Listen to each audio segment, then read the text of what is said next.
I went to Kenya. That was in May. And I'm going to try to tell you the story.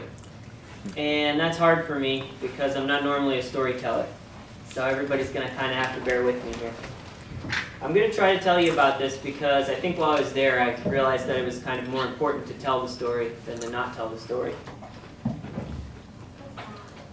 I'm going to start with telling you a little bit about myself. Family is important, and Master Cooper would like it if I told you where I came from. So in the Kung Fu world, our family is especially important. We have biological relatives, and we have our Kung Fu family.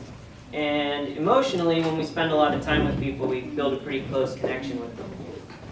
So with Kung Fu, we have a lot of deeper conversations, we spend a lot of time, we train with them, we see them after class, they share common interests. So our Kung Fu family becomes very close to us. So when we talk about our Kung Fu families, we're talking about people we're very close to. We're talking about people we've built a deep bond with. That's what we call our lineage. It's sort of our history. It's where we come from. It explains to people who we are. So if I'm in a group of martial artists and I start telling people where I've trained or who I know, before long I find out somewhere deep in our family tree we all have some crossovers. And that helps bring us all together. So when we come together, we kind of feel all related, and we call ourselves brothers and sisters. We don't usually say fathers and mothers. That's usually more like master and student. And even though that sounds a little strict, it really feels like family. My best friends are the people that I spent a lot of time with learning Kung Fu. They were the people I hung out with, we shared those interests, and we built those deep bonds. But my biological family also serves a pretty deep purpose for me because my father was really my first teacher. My brother was my first training partner, and so my family is really close, my biological family is really close to my Kung Fu family. When I was born, my father was training under Master Cooper, and he taught me. So Master Cooper became kind of like Grandmaster Cooper, but to me she felt more like grandmother. That's the feeling that I've had. She was always just outside of my nuclear family, just outside of my home, commonly in conversation. I saw her often, but she wasn't living with me, so she really felt like a grandmother. And that's been for my whole life. So I'm sort of the second or third generation here learning this system. It's something I grew up in. So I didn't just decide to come here, I was kind of always here. In fact, in 1999, when the shooting occurred at Columbine in Colorado, before Pushing for Peace was ever put together, before anybody was playing the peace games, and Master Cooper was working on their first ideas, I was there to be a test subject. So this is me and Master Cooper in 2002. She's pointing at me, I think reprimanding me for speaking. So cute. And we're playing the same games. We're playing Glider here. This is a long time ago, and we're filming for Pushing for Peace. Here we're playing Come Here, Go Away. And finally, Operator. So that's important because these are really the same things I was doing in Kenya 14 years later. I really didn't know what to expect when I heard about this opportunity. I like geography and history, but I still had to check a map when somebody said I would be going to Kenya. I knew it was near Lake Victoria where I was going, and I remember also from school that Lake Victoria is where the Nile starts, but I didn't know what that meant to go there. That didn't mean anything about the place. So I didn't know what to bring, and I also wasn't really in good contact with the people that I was going to visit. They're very remote, and it's sort of hard to reach them. So I had a lot of preconceptions, and I was basing my experience on that. I traveled outside of the United States before, so I thought it might be like that. And I had experienced rural living in other countries, and I had some expectations. Because of that, I knew I could survive.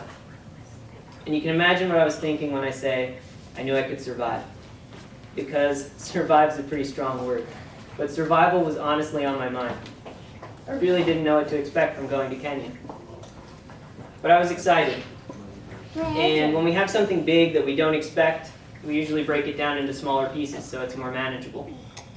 So Africa's a big place, too big to really think about. Kenya was also a really big place. I looked on the map, it was really big. I knew I was going to the West Lake District. So when I flew from the United States, I landed in Nairobi. That's their capital city. I arrived in the middle of the night, I exchanged some currency, and then I met this person. This is Edwin O'Keefe.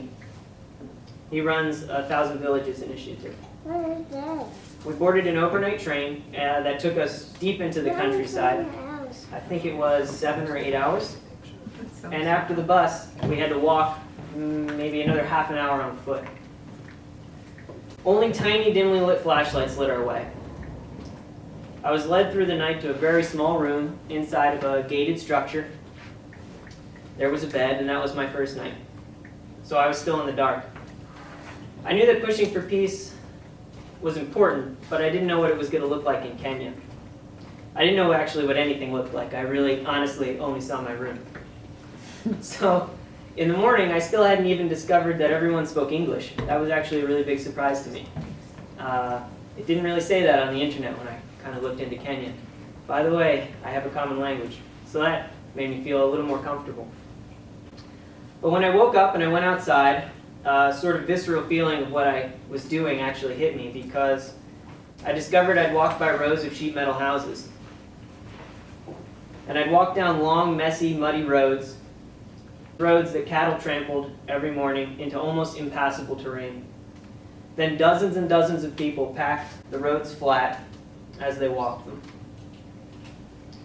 You can see the line from all of the people. Later on in the day, the sun would bake it and dry it, and it turned gray like the desert, and it cracked. And this was basically all around me. It went in every direction. So it took many days before I noticed which open structures were schools and which ones were houses. I actually found them very hard to distinguish. I was shocked when I saw some of the buildings the schools used for the kids. But there they were. Those were the kids I was here for. It turned out they were behind gated entrances and behind barbed wire topped walls with military style guards.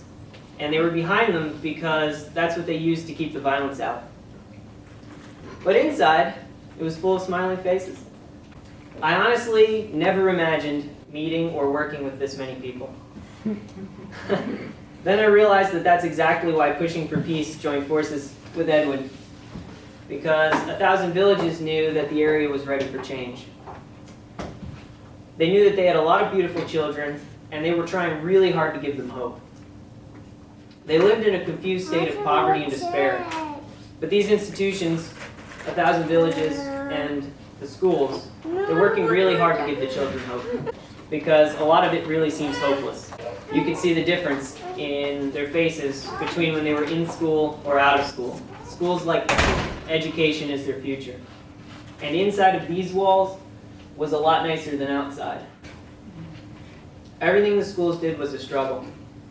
Their location was extremely remote, getting to and from them was extremely difficult, and they were commonly forgotten, as if the education was maybe the least important thing when you're working on a lot of more primal needs of the people. I was actually standing in front of these kids when I realized I needed to try to tell the story. And that's really unusual for me, because I usually feel overwhelmed. You can't really convey an entire experience to people, even with pictures.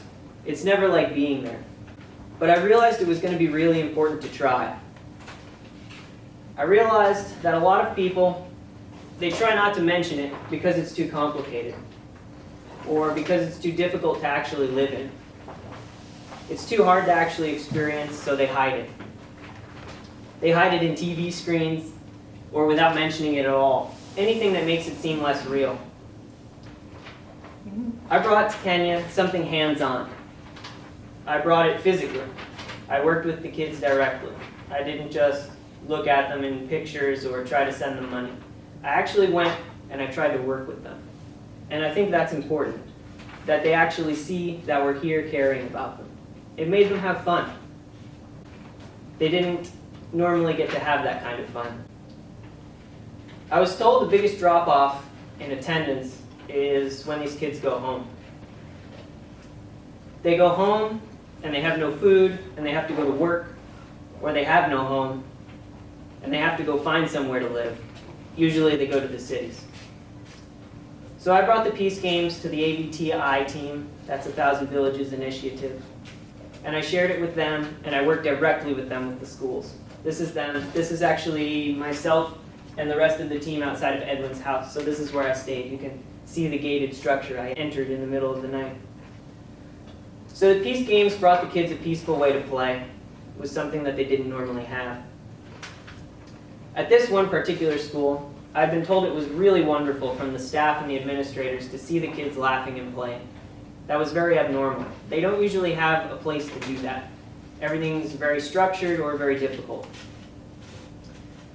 The head of this particular school told me, these girls do not want to participate in sports because they're rough and difficult, so they don't want to exercise. The games get them moving around and interacting without the violence of team sports and working together, and they are not afraid to play these games. We brought games that could be used as physical activities. They express the ideas and philosophies associated with peacefulness. How can we expect the kids to understand gentleness and kindness and caring and not give them a way to practice it? We tell them about these things, and then we push them onto the field and we say, go beat the other team, or struggle and go quickly as you can. It's not about togetherness or cooperation. So I'm going to use another quote to tell essentially the same story, but this came directly from one of the administrators. So I really appreciate that. I wrote it down exactly as she told me. It's difficult for these kids to practice peacefulness when they have to walk home past the same man who cut off their father's arm, or to go home to the same woman who beats them with a stick. Here in Kenya, there is so much violence, they have nowhere to practice peace. So when we tell them about peace, they don't know what to do with it. It does not work on the rugby field, and it cannot happen at home. When the children play these peace games, we see they have a safe place. They have a safe place to play and laugh, and that is what children need. They need somewhere that they can open up and be children. What is great about the peace games is that they are also teaching them something about peacefulness. I was overwhelmed by these statements. I was trying really hard to explain to the students, the teachers, the administrators, what I was trying to do. I was trying to explain to them how the games were about peacefulness and mindfulness, about cooperation instead of competition. I was trying really hard to transmit that. So when I heard those same ideas coming back to me from the people I was speaking with, I could tell that I was transmitting something. I'm going to use another story to further explain that point. Again, this came from one of the administrators. He could tell us that after the lecture, after we did a presentation, after we were done playing the games, after we left, the kids were still playing these games. He said he would call them up to the front of his room, and they would come as slowly as possible. This is a picture of our turtle races. Turtle races are done as carefully and as slowly as possible. Nobody gets there first. You have to be very mindful. Of course, the kids were just trying to be a pain. They were just delaying his class. But he didn't care because he knew that they were still using what we had taught them and that they had actually figured out a way to make use of the games we had given them. When they play these games, they get to play with the ideas. He didn't mind them coming as slowly as they could to the front of his room because he knew they were moving carefully and they were moving slowly. And they were getting to have some fun slowing down. So he told us he could tell learning had occurred. The kids could repeat the pattern. They were still playing these games. So at first, when I got there, before I had done a presentation, I felt like I was really in a foreign place. You can imagine I've never been to Africa. I've never been to Kenya. So I don't know anything about their social customs. And I was trying really hard to be appropriate and professional. And I really had a lot going on in my head. So you can see that here. This is my first presentation. And it seemed like nobody was going to come. Nobody wanted to see what I was talking about. I was very tense. This was before I really melded with my situation. I even feel like I look out of place. So this is me at that first presentation, before anyone would come over. I was in the middle of a giant empty field, and it was a really giant, really empty field. It's full of goats or something, sheep. And I had no idea why I was out there. I had those preconceptions. I thought I was going to be maybe speaking with a classroom full of students, maybe 30 kids. And instead I had no one, and I was left out in this giant empty field. So I stretched and warmed up for a while, and still nobody came over. Eventually I decided to clear the goats out, and then I started practicing. The guys I was with were also really hesitant at first. They didn't really want to do it. But once they saw me start practicing, they wanted to play too. After that, a few students walked over, and it was seriously just a couple. They walked over, I think, because they thought we looked funny. And they were wondering why I was showing them something. But they thought it looked goofy, I'm sure of it. They were kind of giggling at us. But it didn't matter because it had caught their attention and it kept it. So before long, there were more and more kids. Oh my God. And after not too long, there were 600 kids standing around us. Wow. And it was pretty incredible. I went from an empty field to completely surrounded. All of their eyes were glued on us. They were so fascinated, they started to really crowd in around us. We didn't even have room. So I started talking to them. I started trying to teach them and explain what I was there for, why I was there. And again, no one would step forward when I tried to actually use some volunteers to explain what I was talking about. So I worked real hard, and I got a couple of volunteers. Just a few. But then, I felt like every time I turned around, the group got bigger. Every time I changed or tried to say something new, more kids were packing in. The crowd was getting closer to us. We actually barely even had room to keep playing. This happened everywhere I went. You can see this is a group of 4, and 2 of them are myself and Edwin. So we weren't really able to call out volunteers. This is a different school. But after just a couple of minutes, it was so big we had to kind of separate the group and say, you guys try over here, and you guys try over here. It took some figuring out to get the volunteers, to get them to come over, to make them become interested. I've never worked with such large groups before. I hadn't even thought that I could be working with people more than 1,000. That had never crossed my mind. So it was really tricky trying to explain to them what I was doing. I had a lot of philosophy I wanted to explain and a lot of games I wanted to teach. And all of the original ideas I had for how to do that didn't work at all when I got there. There were just too many people.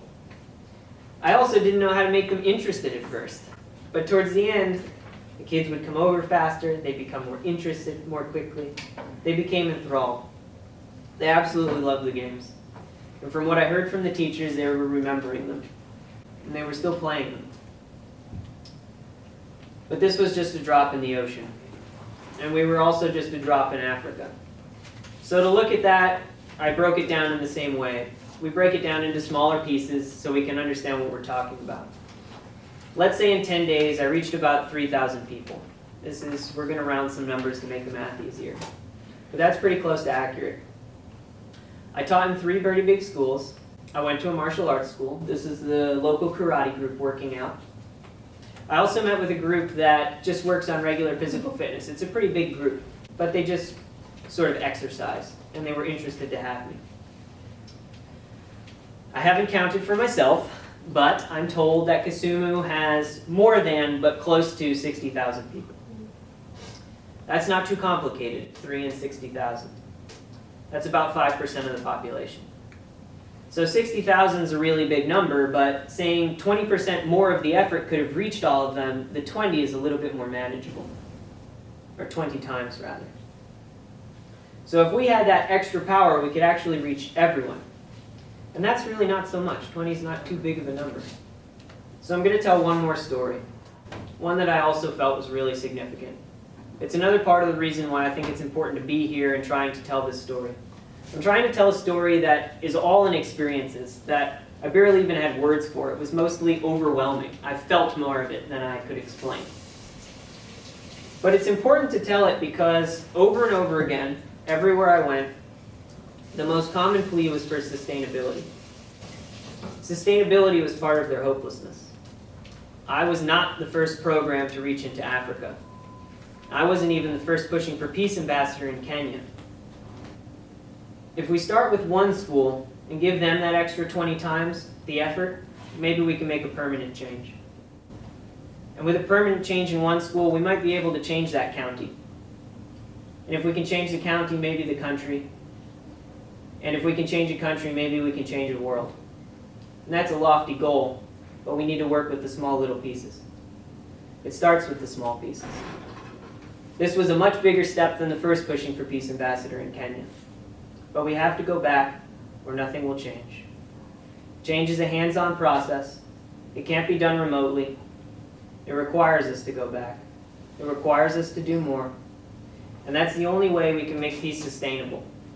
And that's what they really need. They need sustainability, and they need peace. Thank you.